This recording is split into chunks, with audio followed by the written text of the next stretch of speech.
And hello, everyone. As always, you're welcome to put your cohort and where you're calling from if you want just to keep us connected and get some sense what is the geography. You know that I'm based in Poughkeepsie, New York, and our speaker is joined us from Santa Fe, New Mexico. So this is already a pretty big distance, but we see and feel you, Gwen. And I wanted to introduce Gwen White, who is a distinguished empowerment and transformation coach. Um, she is known for her expertise in supporting introverted leaders, especially from underrepresented backgrounds. With her rich experience in hospitality in I am trying to Tongue tied. entrepreneurship. Yes, Queen is a certified coach with specialties in quantum human design, emotional freedom technique, persuasion psychology, performance psychology, and positive intelligence. She has been trained by prominent figures such as Chetan Parking, Karen Corey Parker, Shirzad Chamin, no, correct me if I mispronounce, and Bev Davis. She's also a knowledgeable gene key guide, having trained with Richard Rod. As a co-founder of the AI Coach Connection, Gwen skillfully integrates artificial intelligence into coaching practices, enhancing her approach. Her background includes over 20 years of award-winning business and entrepreneurship. I don't know what happened with this word today for me. And Gwen's coaching philosophy is influenced by thought leaders and coaches included Susan Cain, Brenda Brown, Jen Benninger, and Carson Cooper, positioning her as a unique and compelling voice in leadership coaching. So welcome our speaker for today, Gwen White. The floor is yours. Thank you. Thank you so much, Maria. Thank you for that wonderful introduction. And thank you all for having me. I am so honored, so excited to be here and to share with you just a little bit about human design and coaching. And I actually have a slide presentation, so I'm going to go ahead and share my screen so that we can kind of get underway.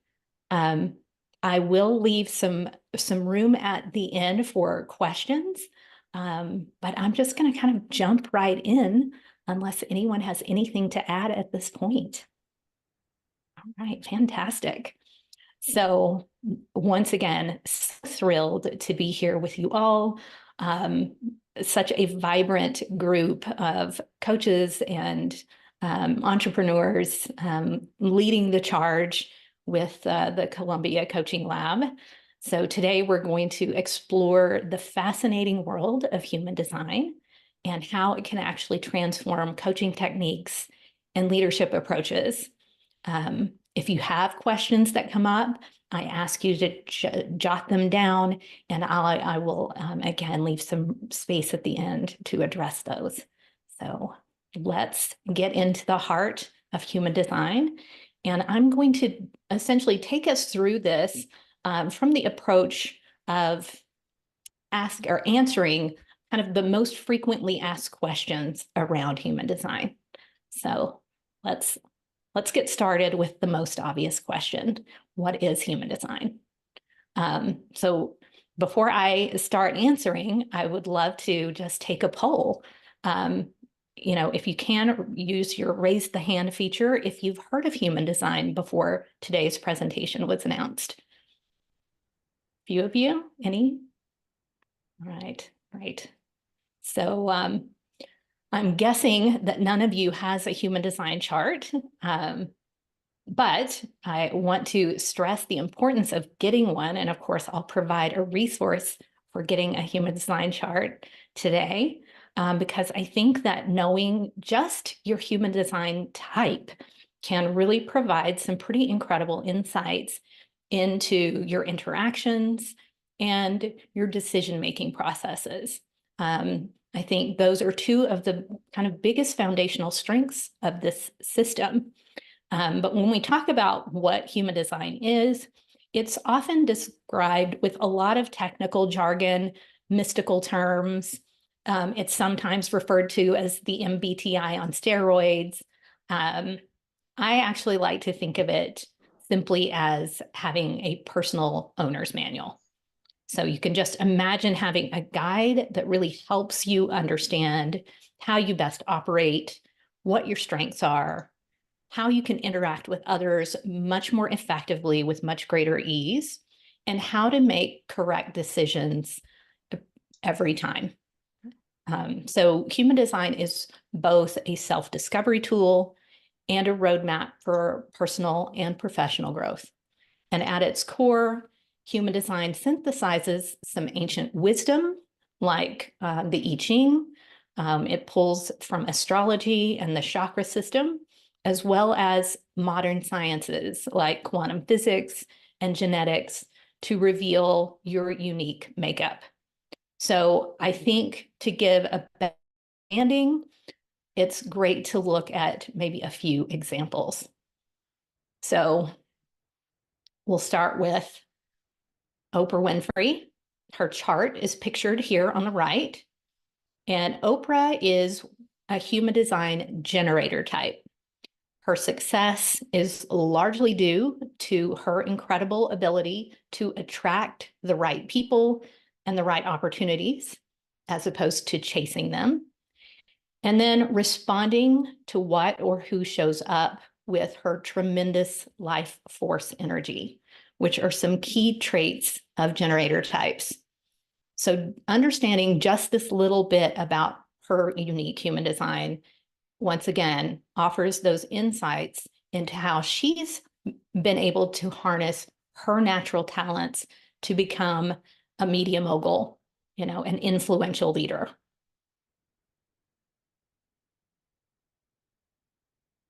How about the king of coaches, Anthony Robbins, one of, the world's top motivational speakers and authors? He's a manifesting generator type in human design.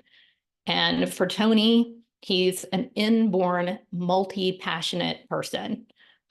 He enjoys having many things going on at the same time, and he's not meant to focus on one thing. This is a defining trait of manifesting generators. So essentially around roughly 30% of the world aren't necessarily meant to have that one thing. And so for a lot of people, they're told to pursue one thing, and they could be essentially cutting themselves short in life. Other aspects of Tony's design tell us he's a giver who not only understands the needs of others, but also how to fulfill them.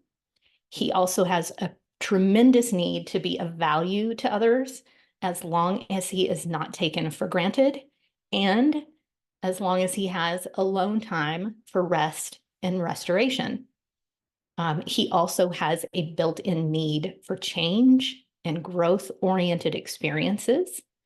So he doesn't like his life to stay the same. And he's also innately gifted in helping others face life changes as well. And these are things we can actually see in his configuration, in his blueprint. And one more. There's this game changer, Kamala Harris, another generator who was born with an ability to transform entrenched organizational bureaucracy, essentially. She's here to articulate a new perspective that has the potential to really change people's point of view, as long as she is bringing it at the right time. So timing is very important for her. She also harnesses an ability to bring chaos into order, and often does so by bringing innovations or a new, fresh perspective. She is also known for being responsible and striving for improvement always, She's someone who sets very high standards, both for herself and for others. And also apparent in her human design, she's someone who's not afraid to challenge authority when needed.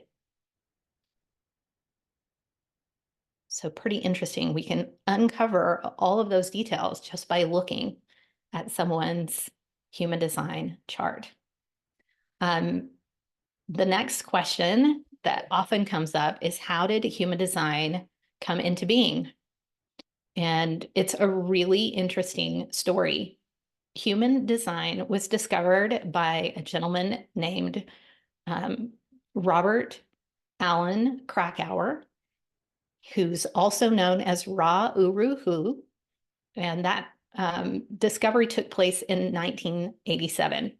He actually had a mystical experience that lasted for 8 full days, where he received essentially this system as a download.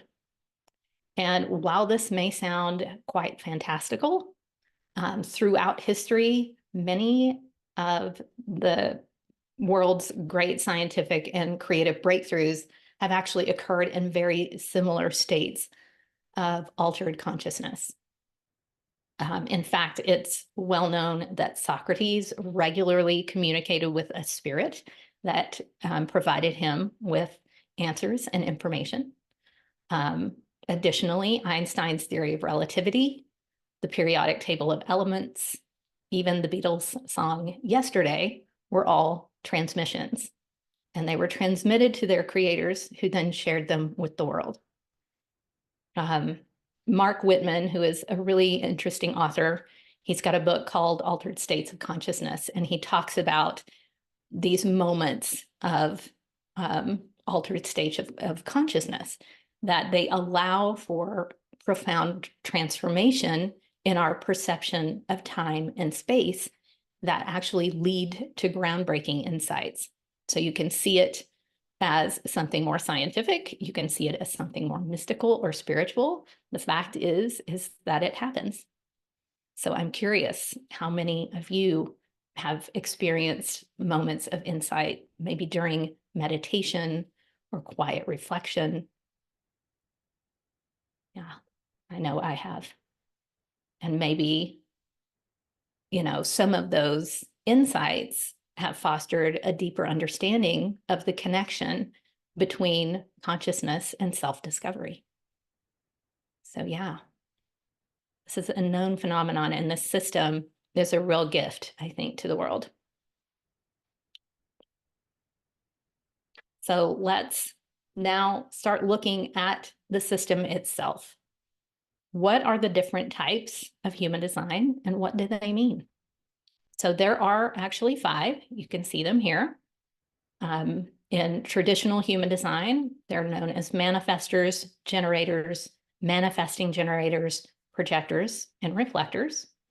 And each type has a unique role, a unique strategy for making decisions and interacting with the world. So simply by understanding your type, you gain alignment with your actions, with your innate energy patterning, leading to much greater ease and much greater success, far less friction and resistance. So, for example, a manifestor moves through life by initiating and impacting others, while a reflector is really here to mirror the community, the world's health, the environment, and has kind of the potential to become a wise observer. So you can kind of see the manifestor as sort of an entrepreneurial type spirit, where reflector is really this kind of great consultant. Who here is a fan of The Lord of the Rings? I'm a major fan myself. Anyone else? Ignatius, kind of, sort of. So one of my very favorite human design consultants actually broke down each of the types through the lens of The Lord of the Rings. And as someone who is a huge fan of the book and the movies, I thought it would be a fun for us, kind of a fun way for us to look at each type. So I thank you for indulging me. Let's dive in. So first up, we have the generators and the manifesting generators, who are akin to the hobbits. And when we talk about generators being both manifesting generators and generators, we are literally talking about 70% of the world's population. Now, however, it is really important to note that generators are actually different from manifesting generators, although they share some very important aspects. So for today's exercise, we're going to put them together. But as you noted in our examples before, Oprah and Kamala are pure generators, while Tony Robbins is a manifesting generator. So just to kind of give you a sense, there are some very distinct differences. So back to Lord of the Rings. The hobbits are generally happy-go-lucky people who just want to toke up, eat and drink, enjoy their day-to-day lives until one day a problem arises and they're confronted with whether they'd like to respond to this problem or not. And when we're really looking at the Lord of the Rings, the problem at hand there was that one of the hobbits, Bilbo, was seduced by the Ring of Power, and he responded through his decision to keep it. And what happened is his decision essentially foreshadowed the years that would come, where the burden of taking this ring and actually destroying it would be passed down to his much younger relative, Frodo. And Frodo was asked to courier the ring because others in their midst feared that they would be too tempted by its power. And so when he finally reached the Elvish kingdom, thinking he'd done his deed, a meeting of all of the races was called to determine what should happen with the ring. And a fight broke out because they were talking about needing to take it to actually be destroyed in the fires of Mount Mordor. And whoever took this on would surely die in the process.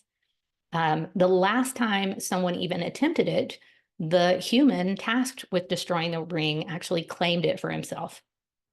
And so as Frodo was watching everyone fight, he raised his little hobbit hand and responded saying, "I'll do it. I'll take the ring. I'll take it all the way to Mordor." And so the thing about hobbits is that despite their stature and how little generally is expected of them, they have an uncanny ability to endure. They have a willingness, an almost stubborn willingness to put in the work. And even if they don't seem outwardly industrious or ambitious, they get it done. And interestingly, Frodo's other hobbit friends, all equally small, also volunteered. They responded. And they essentially protected Frodo and joined him on his journey, once again, despite not looking like traditional adventurers. So when a hobbit or a generator feels that yes response, they enter a state of flow that really engages their life force energy. So one of the hallmarks of generators and manifesting generators is this mechanism, this life force energy. And this, their energies are self-sustaining. So they know when they need to rest, and they also know when they can forge on, which is often. So when we think about coaching an individual like this, we can think about asking questions like, recall a time when you were minding your own business, going about your day, and a problem came up. And then you either felt in your body that this was something you were called to respond to and take care of, or not. And if it was a yes, how did that flow feel in your body? Other questions, what role did you play in a given situation? And did you get assistance? Did anyone assist you? And how was that? Generators are really meant to collaborate. So it's these are all things that generators can be asked in a coaching scenario and really kind of tease out their strengths, their gifts.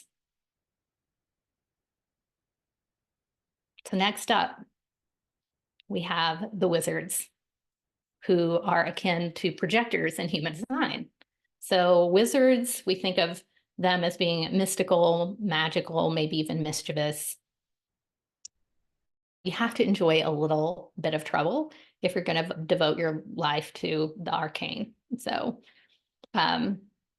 in the Lord of the Rings context, we naturally think of Gandalf, who is the most memorable wizard. And the endless plight of the wise wizard really parallels the projector experience. They're often saying, hey, there's a better way. Oh, you're already doing that. Oh, you just got hurt. Oh, yeah, that definitely didn't work out. Would you just listen? No? Okay, then I'll just sit here and wait, I guess. So this is sort of the plight of the projector. Gandalf has been around a long enough time to see how the rings of power have impacted Middle Earth. And he often reminds everyone not to touch it, not to wear it, not to mess with it, but who's listening to the old guy? Instead, he has to wait for people to be ready for what he has to share. They have to be in the right place and see the value in it. And, he can have all the wisdom in the world, but unless those around him are ready to receive it, ready to hear it, no one will observe his words. So projectors are here to wait for recognition and invitation. And this is their strategy. However, when we look at it from a human design perspective, it's really the projectors waiting for others to be ready for their magic. People are usually not in a place where they're ready to receive what these brilliant leaders, these guides, are ready to offer. So the projector just essentially needs to learn to exist while holding space for other people to catch up. And of course, do we think Gandalf waits around for invitations to make something happen? Of course not. So he's busy honing his craft. He's traveling the world. He's deepening his magic until those who need him are ready for his energy. The thing is that invitations are really tricky, particularly in the beginning, as someone who learns that they're a projector, because projectors expect invitations to be explicit, and they're just not. We experienced the silent invitation in The Lord of the Rings when Gandalf actually told Frodo that he'd be joining the Fellowship to Mordor. There was no protest because everyone already welcomed Gandalf's wisdom and his knowledge. So those projectors who are newly awakened to their designs often struggle with the silent invitation, but over time they feel it, they get it. They understand that they are needed, and they essentially invite themselves. And at that point, there's no resistance. And something else to note about projectors in parallel to wizards, they are actually the newest human design type. Their incarnation marked the beginning of a world that began to move away from strategic, forceful leadership into a world preparing for guidance and emotional awareness. So in the past, there were many more manifestors than there are now. And we're seeing fewer manifestors born into the world and more projectors.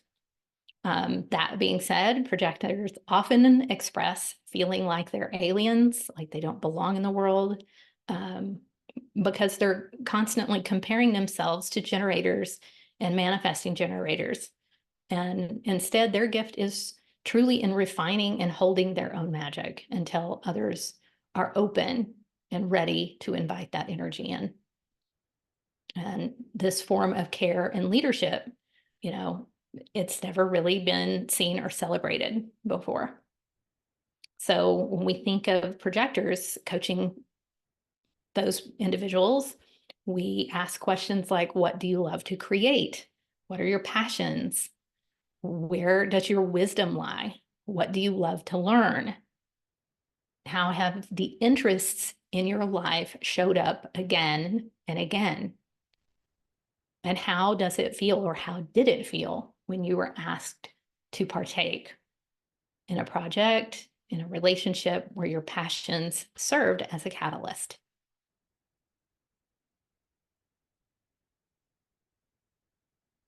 Next up, we have the manifestors.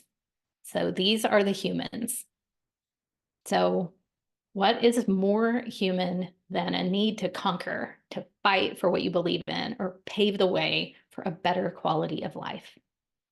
So the human race in Middle Earth, in our Lord of the Rings examples, is a classic example of both the power and the failure of man, which parallels the experience of our manifestors. The true reason, aside from Bilbo accidentally finding the ring, that the ring of power is actually able to maintain its control is because when it was originally going to be destroyed, a human was corrupted by the ring's promise of power. So he walked away with the ring, choosing instead to initiate himself into its darkness. And we look at manifestors akin to monarchies in some ways. And with monarchies that need to be torn down, it would be essentially another human that paves the way, not to repeat their ancestors' failure. So when we think about Aragorn, this character from Lord of the Rings, he's really a great personification of a manifestor's power, their influence. You know, he stayed in the shadows, kind of watching, protecting the hobbits as they journeyed. He kept the fellowship together as they grieved loss through unrelenting weather. You know, whether he was using his sword or his compassion or his words, he would sooner die than fail.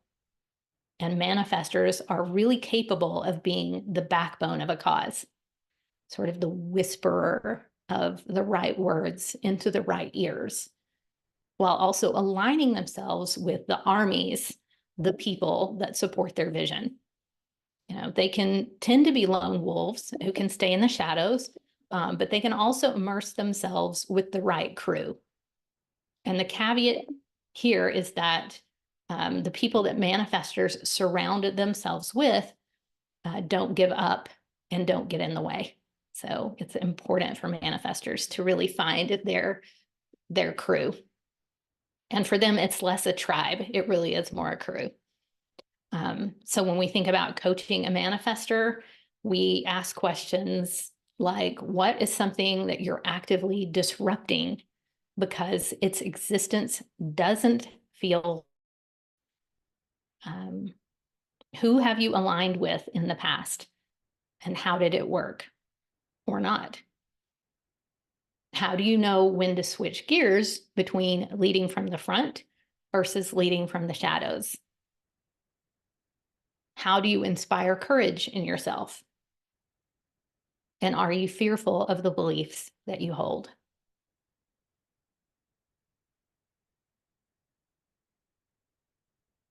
And finally, we have our elves, who represent the reflector types.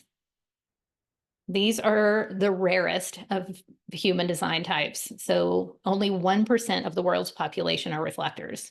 And they're referred to as lunar types. And we'll kind of reveal why that is.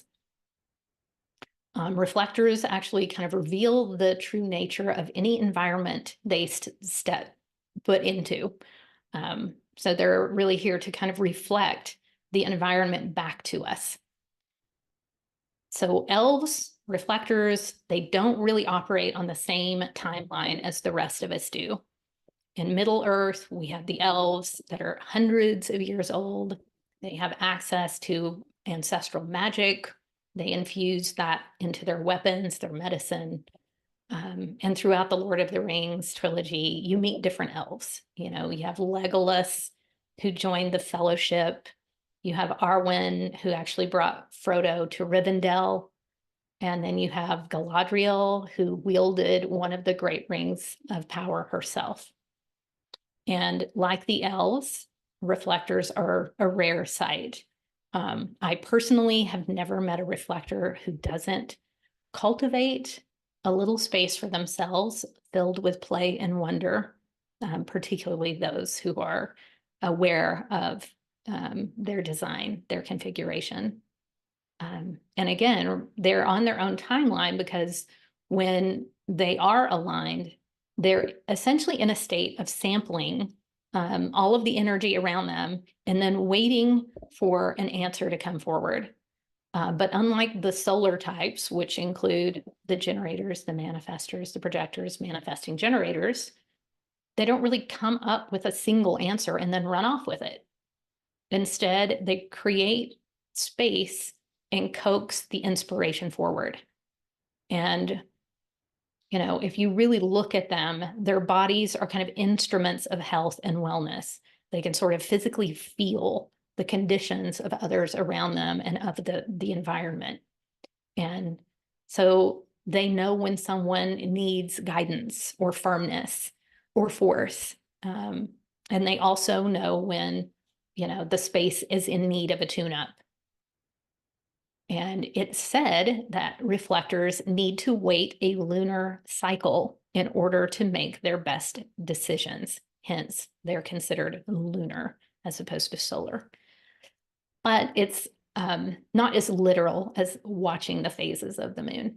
It's really just a connection to their own being, their own bodies, and their day-to-day experiences. So when a reflector releases control of a quote unquote solar lifestyle, when they, you know, needing to be on time, they can really begin to experience a much more natural cycle and flow of time perceived by themselves. And they're really quite dynamic. They're the only human design type that experiences what it's like to be all of the other types through essentially conditioning. Anytime they're around another type of person, another human design type, they essentially take on that energy. So while they are still a reflector by birth, and that type never changes, they can use that wisdom to work their magic if they so choose. So when we think about coaching someone like this, it's really all about creating space. So how do you make space to be inspired in your life? Who in your life has the type of energy that you are happy to be basking in? What types of environments feel most nurturing and foster your creativity? How do you create protective boundaries for your energy? And something as simple as, are you in a hurry? Because reflectors in a hurry are essentially not going to work out very well. They're going to have probably a fairly misaligned and unsuccessful existence. So hopefully that was kind of fun to go through and see the types echoed through the Lord of the Ring characters. You know, each type has a very defined strategy for making decisions as well. So from the gut response of a generator or a manifesting generator to the reflective clarity that reflectors need and have, you know, leaders who understand their decision-making strategies can lead much more authentically and much more effectively. I had a CEO I coached who happened to be a projector, and he was able to really transform his leadership style simply by waiting for invitations to be recognized and lead. And this resulted in massive improved team dynamics and productivity. Morale was much better when he learned his type and his strategy.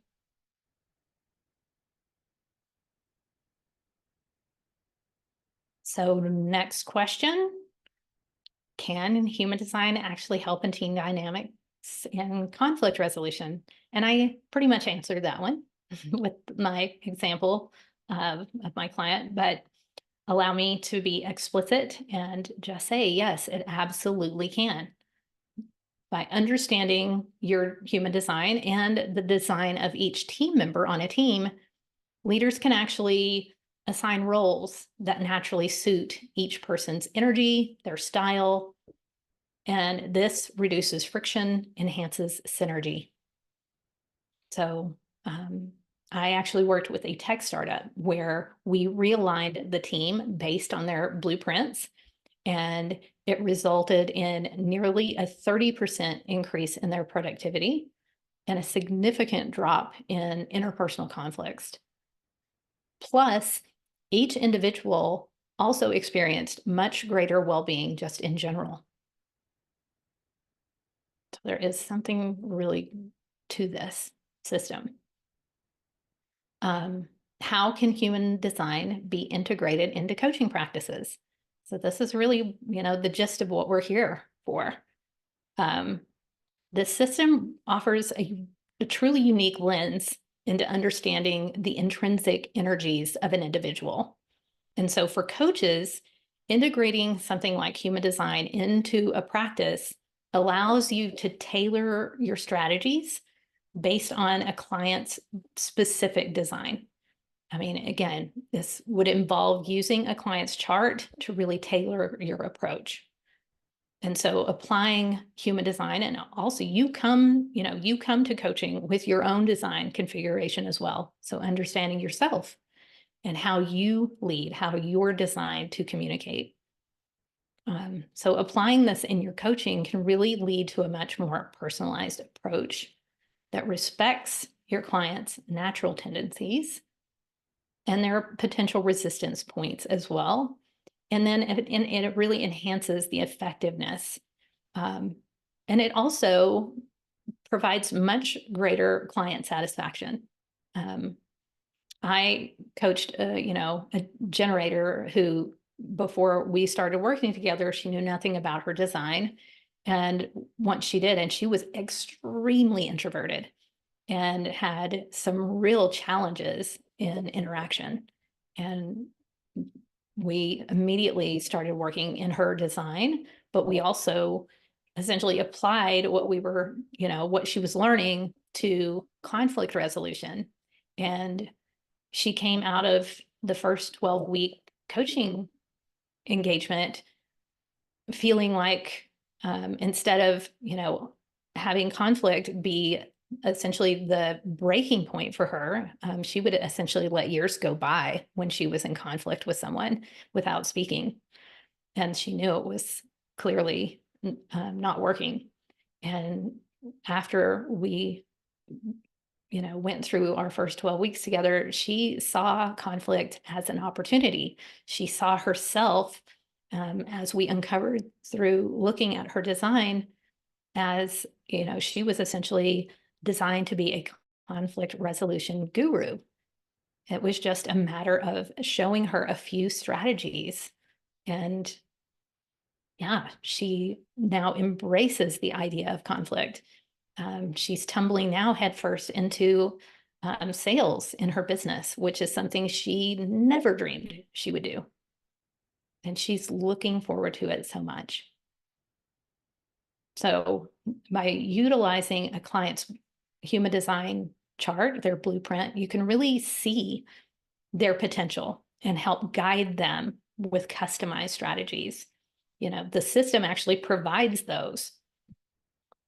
And this really can help maximize the coaching experience and minimize the time to desired outcomes. And I think one of the most, if not the most powerful aspect of human design is that it provides a decision-making strategy that's actually aligned with your innate energy, your personality. And if we poll most people, they report struggling with, decision making. And certainly everyone here probably knows the outcomes of making a quote unquote bad or misaligned decision. So with human design, it offers a very tailored process that can ensure that decisions are really the best possible ones for you. We learn that some people are actually meant and designed to make in-the-moment decisions based on intuitive hits, while others are actually designed to wait until they have emotional clarity. There is no one right way. And by knowing this, clearly you would want to be able to coach those individuals in different ways and provide different strategies.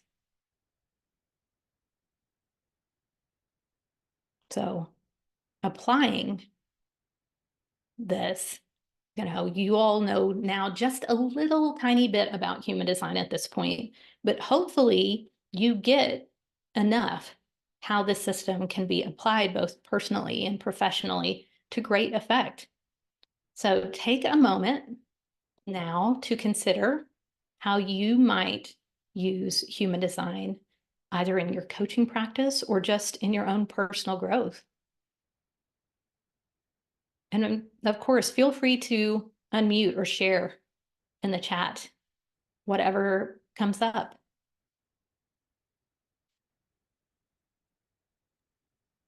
Thank you, Queen. We have a comment and a question in the chat. Ignacio says that projectors remind him of introvert leaders. Is this correct observation?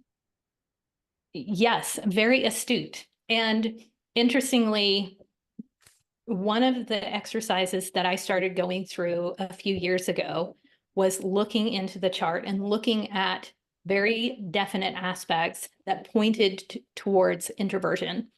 Now, interestingly, we can look and see potentials. So the chart doesn't tell you like, oh, you're going to be a teacher in New York or in the inner city, but it can tell you, it can give you definite clues as to someone's potential. And certainly it can point to potentials of personality and how personality might express. So there are very definite markers for communication style. And clearly we start seeing that just in the type, which is kind of the biggest umbrella or aspect of human design. So yeah, that's a really great observation. So Gwen, I have a question. Is it Gwen? Sure, Lynette. Okay. I arrived really late because I was with a client, but I am starting to get really into human design personally. And so it's really interesting. A friend of mine actually, who's a coach, has a coach he meets with every so often on his own human design. And so we geeked out the other night. And just for context, I am a generator life force. Nice. And so a couple things, like I'm still kind of marinating on the data that we looked at because he really knows, probably like you, really knows how to read charts. And, I have to, use my intuition and gut more than I do. And my next phase in life is going to be a role model. I'm like, I'm not mad at that. That's interesting. And you might have covered this earlier. What I don't know is how much this is based in science or research, because that's the first thing a lot of clients are going to want to know. So you might have already covered that, Gwen. I'm just kind of trying to make I touched on the origins, and yes, the system, while it doesn't necessarily have a foundation in quote unquote science, it does incorporate sciences. It does synthesize some very interesting sciences. And there's actually a psychologist out of California. Her name is Dr. Eleanor Haspel Porter, and she has taken this system through some factor analysis, and she's been able to confirm much of it, validate much of it. So again, a lot of human design is based on personal experimentation. It is not dogmatic, so I want to make that very clear. But I will say that millions of people are using human design successfully in their lives and it is showing improvement. So again, most of, what you can share with clients, again, if you have someone who is more kind of hyper rational and analytical, yeah, there are ways to interest them in this system. The client I mentioned who essentially like really opened up upon learning about her design and starting to understand and apply it, she is a scientist. And so again,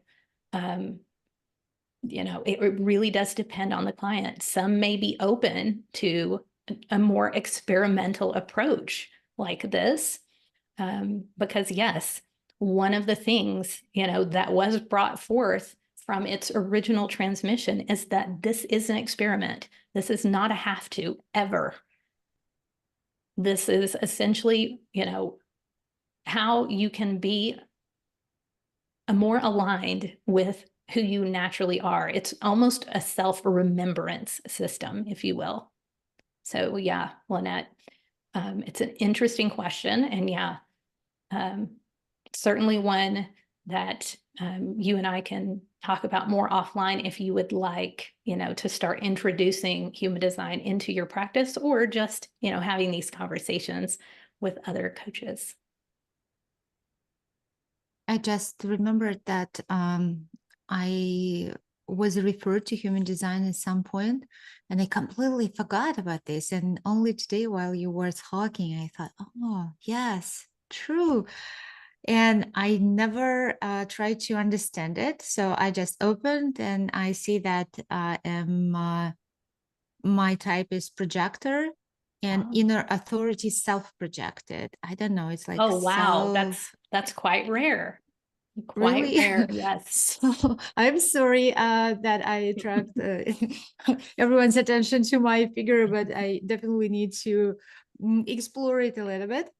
And, because when you said wait for the invitation, it clicked something in me and sound familiar, not because it's one of my human design type, it's because it just resonated for some reason.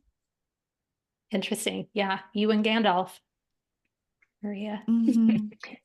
Gwen, you had mentioned earlier in your presentation, and if I get this incorrect, please correct me, but you had said that there are less generators coming in sort of into the world. You were and more manifestors. Yeah, you were manifestors. That's what it was. Manifestors. Exactly.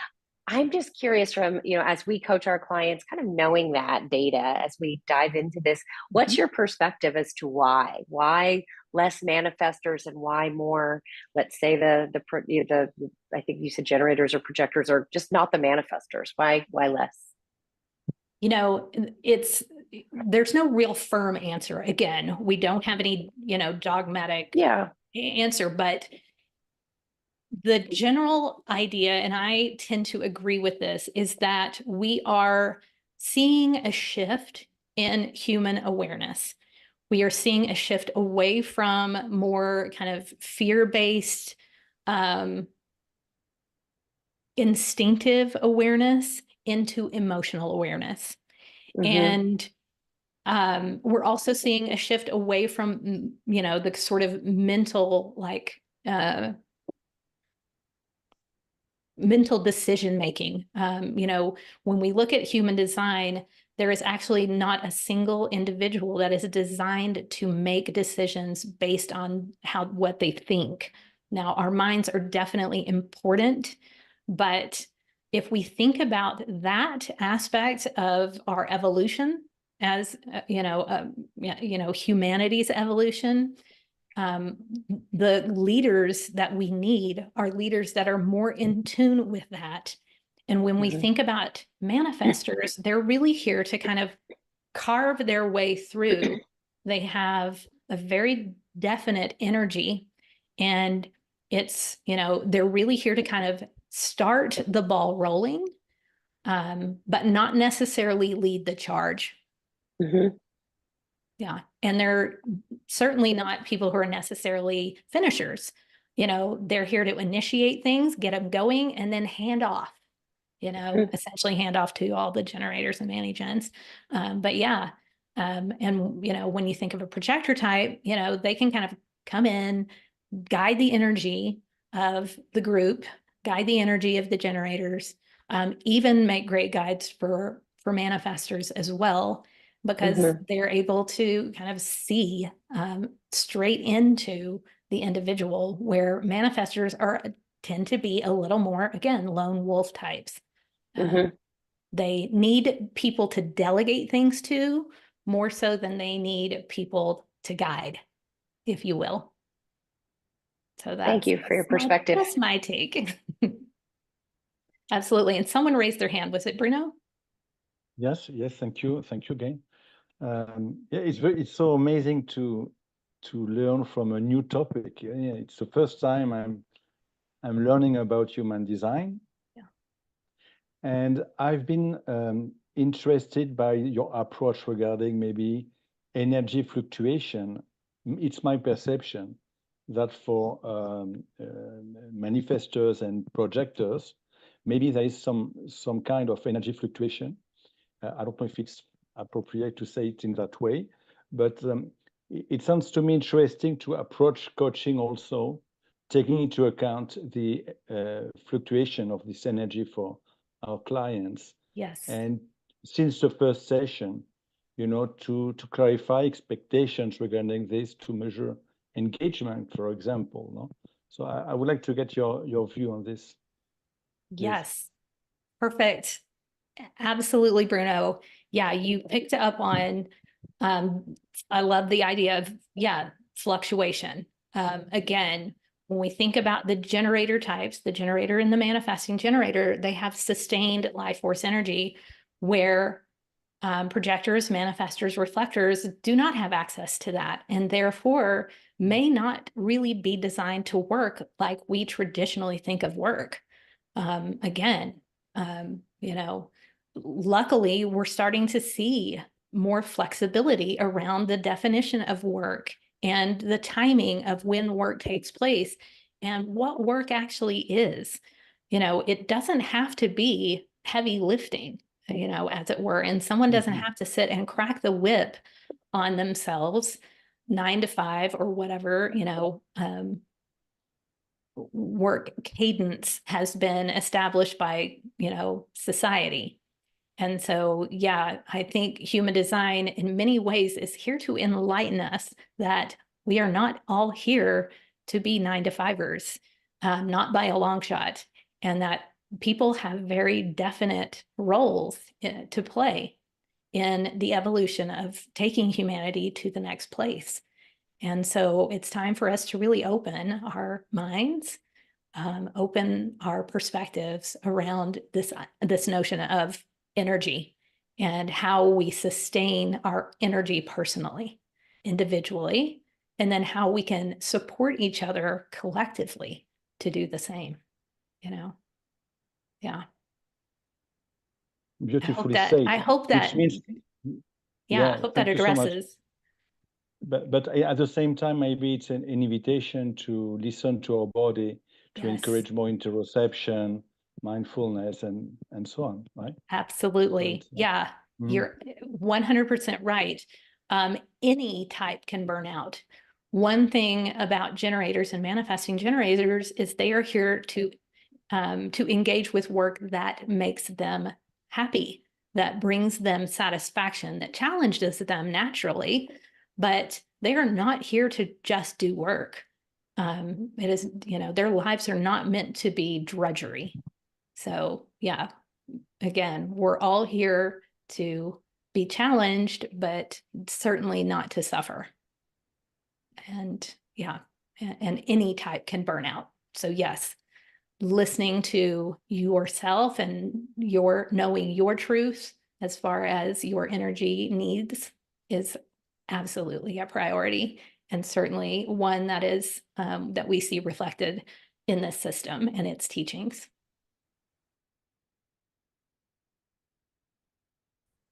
So again, just kind of wrapping up, or are there any other questions before I kind of wrap up? Okay, perfect. So just again, a few insights. Human design is like having that owner's manual. It provides a correct decision-making process. It allows for a highly tailored approach to coaching and development, whether you're coaching yourself or coaching others. And to learn more, you can start by generating your own chart so you can understand your type, your strategy, your authority. Those are kind of the three big pillars in human design. And of course, there are so many resources, books, online courses, websites that provide tons of foundational knowledge in this system. And of course, for coaches, attending some trainings or incorporating human design insights into a coaching session can really be an effective way to kind of get started sharing human design. So if you're interested in discovering more about your own human design, and also maybe even learning how to use human design in your coaching or just in your life, I'm going to be sharing some links. I'll pop these into the chat, and I'll also make sure that Maria has these as well. So there are the links to get your human design chart. And then what's really nice is I've designed a very short, it's an hour-long mini course, and it's broken down into very bite-sized pieces. And I am offering you all that $97 mini course as a free gift. So if you're interested in kind of diving into your own design, definitely sign up, grab that. And then I'm also extending an exclusive invitation. In this ever-evolving world of coaching, staying ahead kind of requires us to upskill and to really understand our clients' unique needs. So I think human design kind of provides a really nice tool. So I'm creating a program. I've got pretty much everything done, but I'm just getting it all ready to go. So right now I am opening a wait list for those who are interested in joining and learning about human design as essentially as a coaching tool. So this would be essentially human design for coaches. And I am sharing this for the first time today with you all. And there is the link to learn more and to join the wait list if you're so interested.